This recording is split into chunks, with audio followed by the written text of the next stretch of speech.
अस्सलाम वालेकुम my dear students. तो फिर बच्चों, आज हम पढ़ने जा रहे हैं क्लास 4th इंग्लिश। तो फिर जैसे आप सभी को मालूम है, पेज नंबर 59 55 पे एक पोइम था जो कि था हमारा if you can't go over over under. इस पोइम को हमने ख़त्म कर लिया था। आज हम करने जा रहे हैं इसके क्वेश्चन आंसर्स। तो फिर फर्स्ट क्वेश्चन हमसे पूछते हैं, what is the baby mole trying to do? What is wrong with what he is doing? ठीक है, यानी कि जो ये बेबी मोल था वो क्या करना चाह रहा था। और उसी के साथ हमें और एक क्वेश्चन पूछता है, what is wrong with what he is doing? वो जो कर रहा था उसमें क्या गलत था। ठीक है, तो फिर इसके आंसर्स हमने कुछ इस तरह से लिखे हुए हैं। The baby mole is trying to dig through a solid stone. What he is trying to do is waste of time and effort because this stone is too strong for him to dig through. वो जो baby मोल था वो क्या करना चाह रहा था, वो खोदना चाह रहा था किसको? एक सॉलिड स्टोन को, एक पत्थर को वो खोदना चाहता था। ठीक है, और वो गलत ये कर रहा था कि वो बस अपना टाइम और अपने एफर्ट को क्या कर रहा था, वेस्ट कर रहा था। ठीक है, क्यों? क्योंकि जो वो स्टोन था वो बहुत स्ट्रॉन्ग था, मजबूत था, और वो उसके लिए खोद पाना नामुमकिन था। अब उसी के साथ हमें सेकंड क्वेश्चन पूछते हैं, what advice does grandpa mole give to the baby mole? क्या नसीहत दिया ग्रैंडपा मोल ने बेबी मोल को? Do you think this is good advice? Why or why not? क्या आपको लगता है कि वो जो नसीहत दिया, एडवाइस दिया, वो अच्छा था? अगर अच्छा था तो क्यों? अगर नहीं था तो भी क्यों? इसके हमें रीजंस लिखने हैं। तो फिर सेकंड क्वेश्चन का आंसर हमने कुछ इस तरह से लिखे हुए, grandpa mole tells baby mole that if you have to go to the other side of the stone and you can't go over it and under, then it is best to go around it. It means that it is best to find another way around the stone. तो फिर वो जो grandpa मोल था, ठीक है, उसने ये नसीहत दिया। क्या बोला? उसने बेबी मोल को बोला, अगर तुम किसी भी चट्टान के, ठीक है, यानी कि अगर तुम अपने रास्ते को ऊपर या नीचे से नहीं ढूंढ सकते हो तो फिर तुम्हें क्या करना चाहिए, हमेशा उसकी किसी साइड से, ठीक है, अपना रास्ता बना के जाना चाहिए। Then it is best to go around it. ठीक है, उसके साइड से ही तुम्हें निकल जाना चाहिए। It means that it is best to find another way around this stone.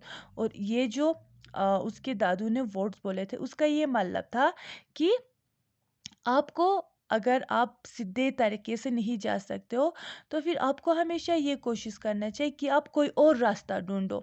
ठीक है, यानी कि उस साइड जाने के लिए आप कोई और नया रास्ता ढूंढ के अपने मंजिल तक चले जाओ। Yes, it is good advice because if one method doesn't work for us, then we should find newer ways of reaching our goal.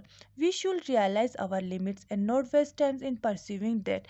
ठीक है, और ये जो यानी कि दादू ने एडवाइस दिया वो अच्छा था। क्यों?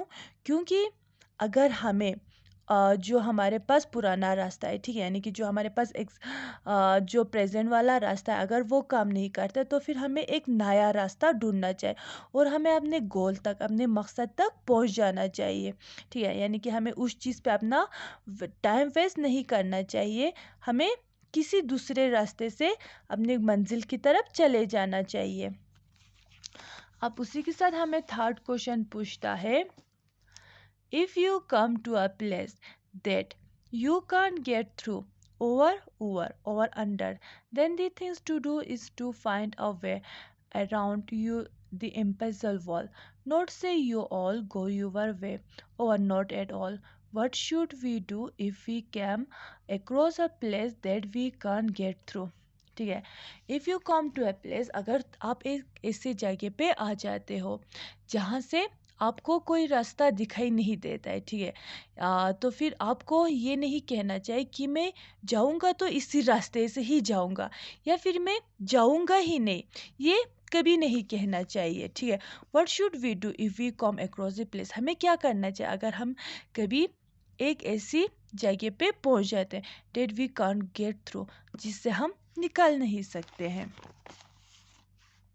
If we come across a place that we can't get through, we should find another way to go to the other side. अगर कभी भी हम एक ऐसे रास्ते पे, एक ऐसे जगह पे पहुंच जाते हैं जहाँ से हम निकल नहीं सकते, तो फिर हमें क्या करना चाहिए, एक नया रास्ता, ठीक है, बना लेना चाहिए ताकि हम उस साइड जा सके, ठीक है। अब है हमारा फोर्थ वाला, if you can always get to the place you are going, if you all set your sails as the wind is blowing, if the mountains are high, go round the valley, if the streets are blocked, go up some alley, ठीक है।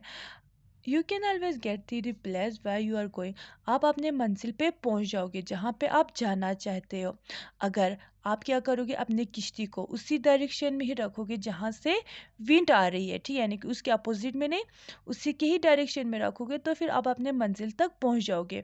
अगर चट्टानें high बहुत ऊंची है तो फिर आपको वैल्यू से होके जाना चाहिए, अगर रास्ते बंद है तो आपको किसी भी स्ट्रीट से होके गुजरना चाहिए। What does its mean to set sail as the wind is blowing, इसका क्या मतलब है जहाँ पे ये बोला हुआ है कि set your sail as your wind is blowing, इसका यानी कि ये जो यहाँ पे इस पोएम में ये जो सेंटेंस बोला हुआ है इसका क्या मतलब है, ठीक है।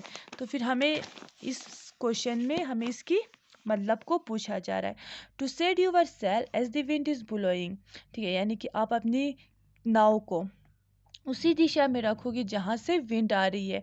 इसका ये मतलब है that instead of avoiding the direction in which the wind is taking us, we should happily go to that way। हमें क्या करना चाहिए, जिस डायरेक्शन से विंड आ रहा है, ठीक है, हमें उसके अपोजिट में जाने की कोशिश नहीं करना चाहिए। हमें क्या करना चाहिए, खुशी खुशी जहाँ से विंड आ रही है उसी की ही डायरेक्शन में हमें चले जाना चाहिए। अगर हम उसी की डायरेक्शन में ही जाएंगे तो फिर हम अपने मंजिल तक, अपने गोल तक पहुँच जाएंगे, ठीक है। अब उसी के साथ हमें इसका बी पार्ट पूछा हुआ है, what to do what do high mountains and block streets refers to in this line। इस लाइन में ये जो हाई माउंटेन्स और ये जो ब्लॉक स्ट्रीट्स के बारे में जिक्र किया गया है, ये किसके बारे में बोला गया है, ठीक है। In this line, high mountains and block streets means the problem that we face in our life। इस लाइन में ये जो माउंटेन्स और ये जो ब्लॉक्ड स्ट्रीट्स यानी कि जो बंद हुए रास्ते हैं, वो किस के बारे में बोल रहे हैं, जो हमारे लाइफ में प्रॉब्लम, चैलेंजेस वगैरह आते हैं जो हम फेस करते हैं, उनके बारे में बोला जा रहा है, ठीक है। और फिफ्थ क्वेश्चन हमसे पूछा है, explain the message of a poem using an example of your own. हमें क्या करना है, इस पोएम में जो हमें मैसेज दिया गया है, ठीक है, हमें उसके बारे में बोलना है और हमें इसमें अपने कुछ एग्जांपल्स भी लिखने हैं। The poem is about finding new ways to reach our goal. If one method doesn't work out, we should not waste our time in trying to make it work.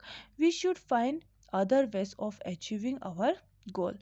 इस पोएम में हमें ये message दिया गया है, हमें क्या करना चाहिए, अपने नए रास्ते, ठीक है, यानी कि हमें अपने गोल तक पहुंचने के लिए हमें नए नए रास्ते ढूंढने चाहिए। अगर कोई एक चीज़, कोई एक रास्ता काम नहीं आता है, ठीक है, यानी कि जो बंद हुआ हो या फिर अगर वो काम नहीं आता है तो फिर हमें वहाँ पे खड़े रहकर अपने टाइम और अपने एफर्ट का वेस्ट नहीं करना है, ठीक है। हमें क्या करना है, हमें किसी और दूसरे रास्ते से या फिर हमें कोई और तरीका ढूंढना चाहिए जिससे हम अपने मंजिल तक, अपने गोल तक पहुंच जाए। तो फिर ये था हमारा पोएम के question answers. If you can't go over 100 का, तो फिर ये जो पोएम था ये बहुत एक अच्छा खूबसूरत पोएम था जो हमें हमारे आने वाले ज़िंदगी में चैलेंजेस, प्रॉब्लम्स को हमें कैसे सॉल्व करना है, ठीक है, इसके बारे में हमें ये मोटिवेट करता है और इंस्पायर करता है। तो फिर बच्चों ये था हमारा आज का क्वेश्चन आंसर्स। कल हम पढ़ेंगे chapter number 6, it has flower garden. आज के लिए खुदा हाफिज़।